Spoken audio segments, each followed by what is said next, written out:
Stay at home, work from home. That's a message to Oahu residents tonight. Honolulu Mayor Kirk Caldwell says the new order goes into effect Thursday morning for the next 2 weeks. Essential businesses are allowed to stay open, such as childcare, construction, healthcare, as well as religious and some educational services. Gyms, restaurants, and certain retailers are all closed to in-person services. Beaches and parks will also remain closed. Oh, there's been a lot of confusion and some concern from Oahu residents. Joining us live tonight to help clear that up is Honolulu Mayor Kirk Caldwell. Thank you so much for joining us tonight, Mayor. Good evening, Stephanie. Thank you for the opportunity to come before your viewers to talk about our newest order that takes effect tomorrow night. You know, Mayor, this was quite a dramatic day for new developments against COVID, another stay-at-home order, massive new testing, and the acquisition of hotel rooms for emergency quarantine. But there's been some confusion because you announced this at 10:30 this morning, and when we last checked, the order is still not posted on the city website for people to see those details. Why is that, and has the governor signed the order yet? So as I was leaving the hall, it had not yet been confirmed that the governor signed the order. He said he would do it. Of course, we'll post it immediately upon his signature, and we wait. As you know, we submitted it. We had to amend it this morning when I brought it over to the governor. There was a request to remove the DOE schools and the University of Hawaii system from the order, from the shutdown order, and we did so and got it back to him. So he will sign it, I'm sure, and we'll get it up as soon as possible. And you know, people have been confused keeping up with multiple new rules in recent weeks. What city services will be opened and closed during this order? So, you know, basic city functions remain, like bus and handy van on the schedule that's not as robust. We're going to be able to allow certain city hall functions to allow, but just for very basic kinds of things. And of course, satellite city hall, when you make an appointment and can come in, but it's very, very limited at this point. We really want people to stay at home and work at home, not to go about. This whole goal now is to really flatten the spread of this virus. As you know, it's people going out and doing things and spreading it from one to another. And we want everyone to stay at home wherever possible and work from home and just really hunker down for 2 weeks so we can get the number of cases down to a more manageable level.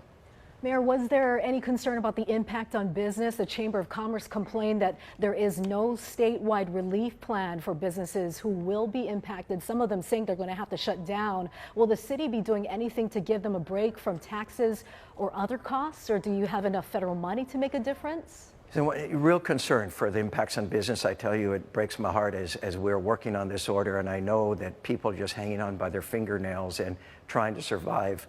But we know this too, Stephanie, you know, where there's a sick community, a not healthy population, the economy cannot be healthy either. And we've seen over the past couple of weeks, as the number of cases have gone up, fewer and fewer people going to restaurants, fewer and fewer people shopping in retail because they don't feel safe. And we just need to really shut things down in order to get a handle on the spread of this virus. Having said that, as you know, the city now has almost expended $50 million in small business grants. It's money given to businesses to help them recover. $50 million, we're looking at putting in another $25 million on top of the $50 million to assist those businesses as we reopen, hopefully in the next 2 weeks. So we're committed to provide more aid to small business and also individual grants to people who are just struggling to pay their electric bill, their rent, their mortgage, and childcare. That's up to $1,500 a month for 6 months, which we continue to do. But, you know, we tried, Stephanie, for about 3 weeks to be more strategic in what we shut down. And every time we did it, you know, bars 3 weeks ago, large gathering in parks and those kind of places 2 weeks ago, and now a week come tomorrow, no gatherings more than 5. And unfortunately, we haven't seen the results that we hoped for, and now we've taken this more drastic measure, and it does have impact on business. But we tried to make it as short as possible, just 2 weeks. Hopefully, the business can hang in there, and then they can come back out. But I know it's a struggle. It's heartbreaking. The order also allows for churches to remain open. How are churches an essential business when they weren't back in March?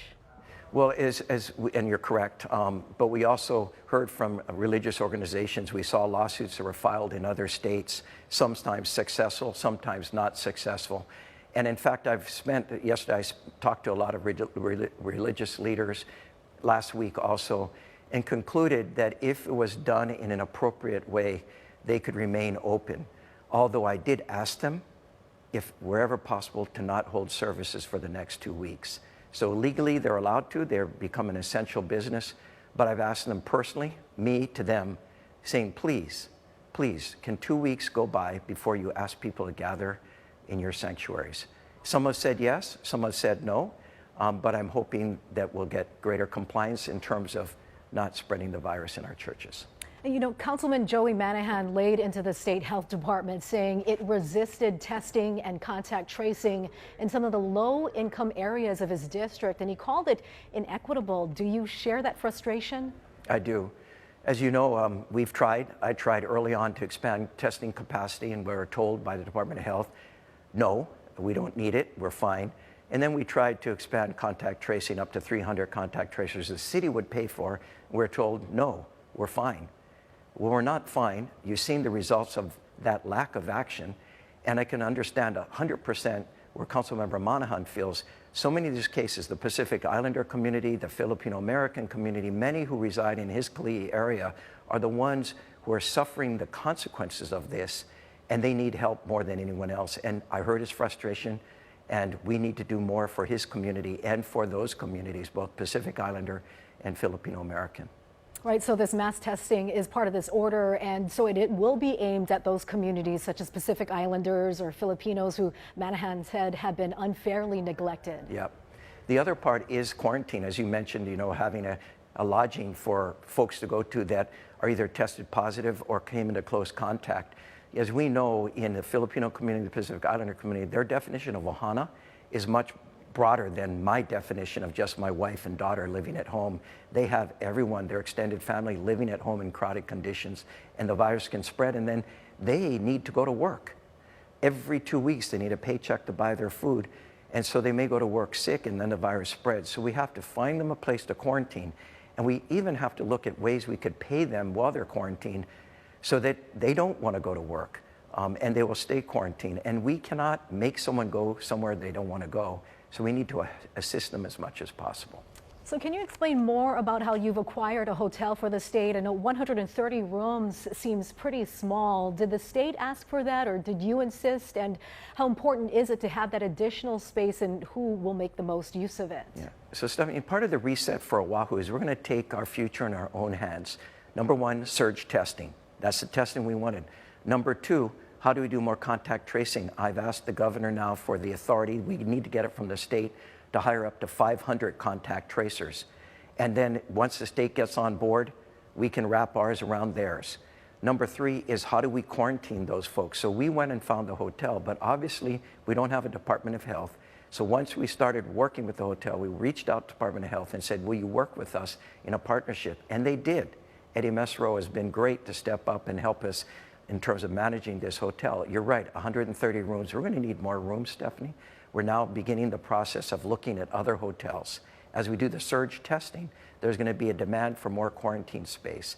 But we have a model now. We know how it works. We know how to manage people who are positive and those who came into close contact in a hotel setting.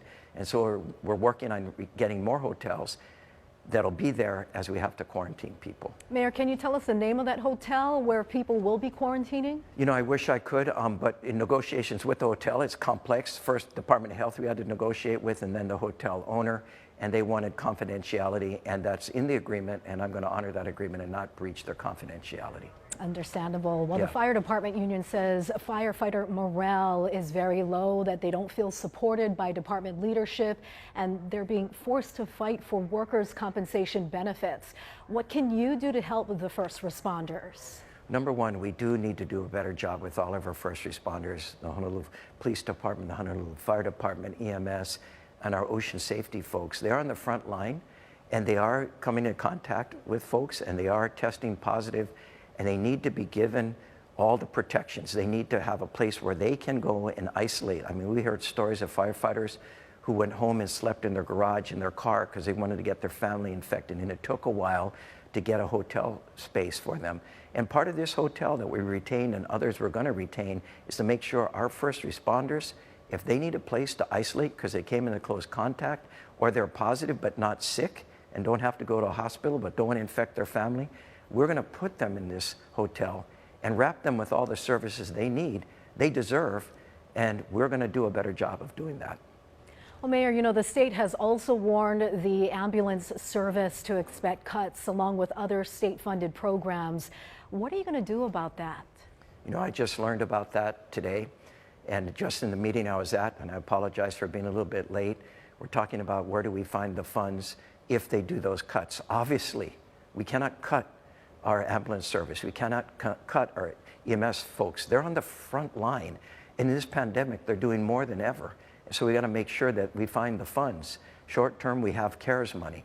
You know, that money runs out at the end of December. Any money we haven't expended, we got to give back to the Treasury unless the federal government gives us more time.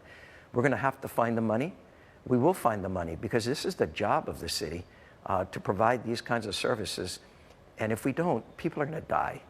That's not acceptable. You know, education is also top of mind for many parents out there. Some of them wondering why would private schools be forced to go all online, but public schools are still allowed to bring kids to campus, especially vulnerable special education students to campus. Are you comfortable with that? You know, in the order I submitted to the governor earlier, there was, in it was a shutting down of all schools, DOE schools and the University of Hawaii. And the discussions with the governor, I mean, it really falls more into their area, right? The city does not manage the state public schools or the University of Hawaii. And he requested that it be removed. And I respected that request. Obviously, we need his okay to get this order implemented. I think, though, he's working as hard as he can to also have people, as much as possible, do distance learning. But there are certain kids, at least, that were explained to me, that need more attention and need on-site learning. And I'm not going to argue with that. You know, that's something the state purview, and I'm going to leave it up to them. But I do believe they're going to do everything possible to protect those children that do have to come to school for assistance and be in a classroom to learn. You know, Mayor, as we await the publication of the entire order, can you please explain for the public and for us as well, what is the difference between this order and the previous one? You know, you're going to see a lot of similarity between the two orders. The one big exception is that for churches, they're now essential, or places of worship. It can be a synagogue, a mosque, or a church, or a temple. Those are open, but pretty much it follows in a lot of ways the previous order that we entered.